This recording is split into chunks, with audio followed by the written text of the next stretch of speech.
Asia মহাদেশের ছোট্ট একটি দেশ হলো বাংলাদেশ। এদেশেই রয়েছে নানা রকম বৈচিত্র্যময় প্রাকৃতিক সৌন্দর্যের দর্শনীয় স্থান। তাই তো এইসব দর্শনীয় স্থান দেখার জন্যে বাংলাদেশের বিভিন্ন জেলা থেকে অনেক মানুষ ঘুরতে আসে। তো আজকের এই ভিডিওতে আমরা দেখতে চলেছি বাংলাদেশের সেরা 10টি দর্শনীয় স্থান, যেখানে আপনি ভ্রমণে গেলে অপরূপ সৌন্দর্যের মাঝে হারিয়ে যাবেন।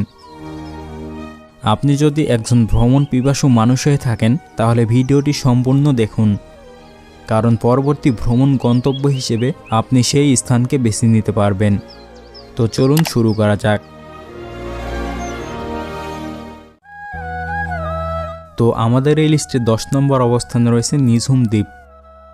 বাংলাদেশের সেরা 10টি দর্শনীয় স্থানের মধ্যে সেরা একটি জায়গা হলো নিঝুম দ্বীপ। এটি বাংলাদেশের